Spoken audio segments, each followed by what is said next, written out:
বাংলা ও বাঙালির অধিকার নিয়ে বরাবরই সরব বা বরাবরই দেখেছি রাস্তায় রয়েছে বাংলা পক্ষ। তারপর দেখা গেছে এসআইআর প্রক্রিয়া শুরু হওয়ার পর থেকেই কিন্তু তারা বরাবরই যেভাবে বাঙালিদের নাম এই এসআইআর তালিকা থেকে বাদ দেওয়া হচ্ছে এবং নানান ইস্যু নিয়ে তারা কিন্তু পথে রয়েছে। এখন দেখা যাচ্ছে দ্বিতীয় দফার ভোটের আর মাত্র কয়েকদিন বাকি। তার আগেও দেখতে পাচ্ছেন বাংলা পক্ষ যারা সহযোদ্ধা রয়েছেন বা বাংলা পক্ষ যারা কার্যকর্তা রয়েছেন তারা প্রত্যেকে কিন্তু আজকেও শ্রীরামপুর বটতলায় তারা কিন্তু পথসভা করছেন। একদিকে যেমন এসআইআর প্রতিবাদ করছেন, অন্যদিকে সাধারণ বাঙালি মানুষজন তাদেরকে সচেতন করছেন যে কোন জায়গাতে ভোট দিলে কিন্তু বাঙালিদের ওপর অত্যাচার হবে না, বাঙালিদের নাম বাদ যাবে না, সেই সব বিষয় নিয়েই তারা কিন্তু আজকে পথসভা করছে।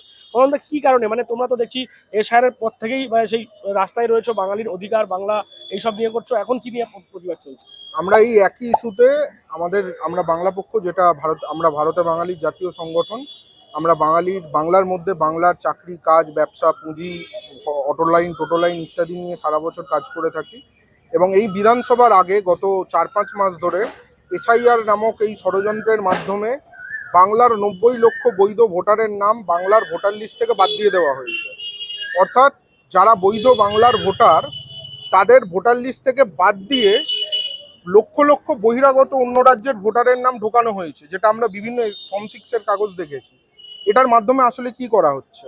বাংলার ভোটার লিস্ট থেকে বাঙালির সংখ্যা কমিয়ে বহিরাগতদের সংখ্যা বাড়িয়ে বাংলার ডেমোগ্রাফি বদল করার চেষ্টা করা হচ্ছে।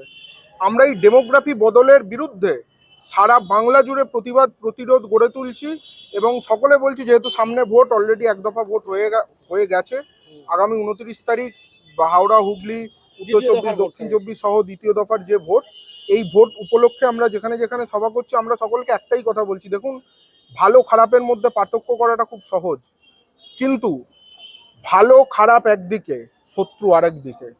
শত্রুর সাথে যদি ভালো সম্পর্ক কেউ রাখতে চায়, তার খুব খারাপ দিন আছে, তার অবস্থা কোনোদিন সমাজে ভালো হয় না। একদিকে সিপিএম, তৃণমূল ইত্যাদি দলগুলো, যারা মনে করে তৃণমূলের আমলে বাংলায় কিছু হয়নি, বাংলার উন্নয়ন হয়নি, তারা সিপিএমকে ভোট দিন, কারণ এটা ঘরের দল।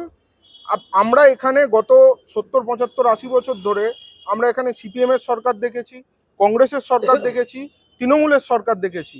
কোনো দল কিন্তু কোনোদিন কোনো বাঙালিকে প্রশ্ন করেনি তুই কে। এই বিজেপি প্রথম, এরা গত 2019-এর আগে থেকে বলা শুরু করেছে যে বাঙালি মানে হচ্ছে উইপোকা, ঠিক আছে, ঘুষপেটিয়া, যে চিড়ে খায় সে বাংলাদেশি। দিল্লিতে মাছের দোকান ভেঙে দেওয়া হয়েছে। সারা ভারত জুড়ে যারা মাছ খায়, গুজরাট থেকে শুরু করে বিভিন্ন এলাকায় যারা মাছ খায়, তাদের ধরে ধরে তাদের উপর আক্রমণ করা হয়েছে। সারা ভারত জুড়ে বাঙালি পরিযায়ী শ্রমিক ধরে ধরে বাংলা ভাষায় কথা বলার জন্য হিন্দু মুসলমান নির্বিশেষে তাদের ডিটেনশন ক্যাম্পে আটকে রাখা হয়েছে, তাদের মারধর, অত্যাচার করা হয়েছে, এমনকি খুনও করা হয়েছে। এইগুলোর কারণে আমরা সকলকে বলছি, দেখুন, এটা ঘরের লড়াই। সিপিএম, তৃণমূল, কংগ্রেস, যাকে খুশি ভোট দিন। তৃণমূলকে পছন্দ নয় সিপিএমকে ভোট দিন, সিপিএমকে পছন্দ নয় তৃণমূলকে ভোট দিন, কাউকে পছন্দ নয় কংগ্রেসকে ভোট দিন। উল্টো দিকে যে আছে, যেখানে জেতার স্বপ্ন দেখছে, যে বাংলা দখল করতে চাইছে, সে কিন্তু আসলে বাংলা ও বাঙালির শত্রু। শত্রুর সাথে কিন্তু আপোষ করা যায় না, শত্রুর বিরুদ্ধে লড়াই করা যায়, শত্রুর সাথে আপোষ করা যায় না। এই লড়াই বাঙালি জাতির অস্তিত্ব রক্ষার লড়াই, বেঁচে থাকার লড়াই, এই ভারতে মাথা তুলে বেঁচে থাকার এই যে লড়াই, এই লড়াই আমরা লড়ছি এবং বাঙালিকে ঐক্যবদ্ধ করছি। আমাদের যে 90 লক্ষ বাদ গেছে, ধরুন কিছু জনের নাম তো অ্যাড হয়েছে, 138 জনের মধ্যে 136 জনের নাম অ্যাড হয়েছে। এই সংখ্যাটা কি বোঝায়? তার মানে যাদের বাদ দেখুন, হতে পারতো যে 70 জনের হয়েছে, 60 জনের হয়নি, তাহলে এটা বোঝা যেত। তার মানে বোঝা যাচ্ছে বাঙালি টার্গেট করে করে দিনের পর দিন এদের হয়রানি করানো হয়েছে লাইনে দাঁড়িয়ে। সেই লাইনগুলো আপনারা সকলে দেখেছেন, ক্যান্সার পেশেন্ট, অ্যাম্বুলেন্স নিয়ে, স্যালাইন নিয়ে লোকে কিভাবে দিনের পর দিন কষ্ট করে, ঠিক আছে, লাইনে বারবার দাঁড়িয়েছে, বারবার কাগজপত্র জমা দিয়েছে, কিন্তু তারপরেও এই যে 27 লক্ষ নাম বাদ গেল, তার মানেটা কি? কাগজে সাদা কালো হরফে যাই লেখা থাক, ওদের একটাই প্রশ্ন ছিল, তুই কে? ওদের একটাই প্রশ্ন ছিল, তুই কে? আমাদেরও এটার একটাই উত্তর হবে, আমি কে প্রশ্ন করা, তুই কে? তুই কে? আমরা বাঙালি, আমরা বাংলার ভূমিপুত্র, আমরা এখানে হাজার হাজার বছর ধরে আছি এবং আগামী হাজার হাজার বছর ধরে থাকবো। আমার পরিচয় নিয়ে প্রশ্ন করা, তুই কে? জয় বাংলা, জয় বাংলা। এইটা হচ্ছে প্রত্যেক বাঙালিকে বুঝতে হবে। এই শুধু শ্রীরামপুরে তো ভোট না, ওপারে নোয়াপাড়ায় ভোট, যেখানে বাঙালির শত্রু অর্জুন সিং দাঁড়িয়েছে। বালিতে আমাদের এমন বাজে অবস্থা, প্রায় সবকটা দল ওদের টিকিট দিয়েছে। সেই কারণে আমরা বালিতে বলছি যে বামফ্রন্টের যে প্রার্থী আছে বাঙালি, তাকে ভোট দিন। এরকম বিভিন্ন জায়গায় যেখানে বাঙালি প্রার্থী, সিপিএম হোক, তৃণমূল হোক, কংগ্রেস হোক, তাদের ভোট দিন, বিজেপিকে ভোট না।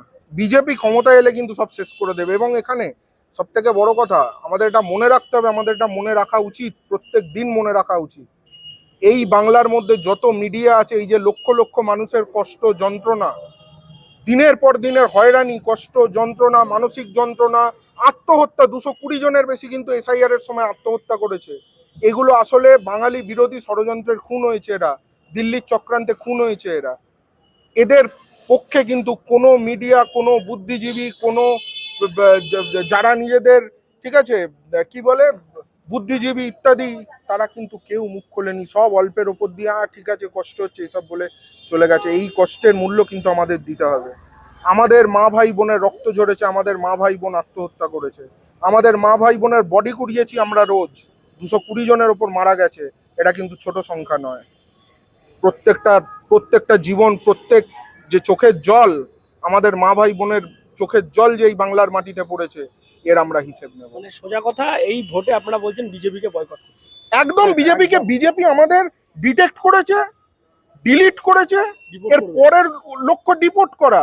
অলরেডি বৈধ কিছু বাঙালি, একজন মুসলিম মহিলা, সে অন্তঃসত্ত্বা ছিল, তাকে পাঠিয়ে দেওয়া হয়েছে, তারপর হাইকোর্টের অর্ডারে তাকে ফিরিয়ে নেওয়া হয়েছে। তার মানেটা কি? তার কাগজ চেক না করে তাকে গায়ের জোরে তাকে বাংলাদেশে ছুঁড়ে ফেলা হয়েছিল। মালদার একটি ছেলে, তার 1941 সালের জমির দলিল, তাকে বাংলাদেশ বর্ডারে ছুঁড়ে ফেলা হয়েছিল। চুচুড়ার দেবাশিস দাস, তাকে উড়িষ্যার ডিটেনশন ক্যাম্পে আটকে রাখা হয়েছিল। দীপক অধিকারী, সে আবার বিজেপি করতো, তারপরেও তাকে ওখানে আটকে রাখা হয়েছে বাঙালি বলে, বাংলা ভাষায় কথা বলে বলে। ওরা কে কার কি কার্ড দেখছে না, ওরা মুখের ভাষা দেখে তুলছে। যে বাঙালিরা ভরসা করে বিজেপিকে ভোট দেবে তাদেরকেও আগামীতে পাঠিয়ে হয়েছে তো। আমরা গত সপ্তাহে কানাইপুরের দিকে সভা করলাম, ওখানকার যে মন্ডল সভাপতির স্ত্রী, তার নাম বাদ গেছে ভোটার লিস্ট থেকে। কত বিজেপির পদাধিকারী, তাদের নাম বাদ গেছে। আমরা পরিষ্কার বলতে চাই, আমাদের মা ভাই বোনেদের যে চোখের জল, এই চোখের জল আমরা শুকোতে দেব না, আগ্নেয়গিরির লাভায় পরিণত করবো।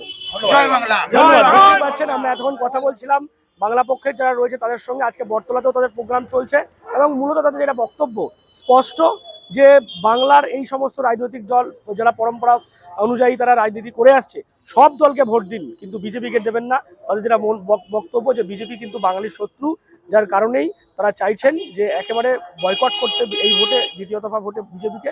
এবং সেই বার্তা পৌঁছে দিতেই আজকেও শ্রীরামপুর বটতলায় তাদের পথসভা অনুষ্ঠিত হয়ে গেল।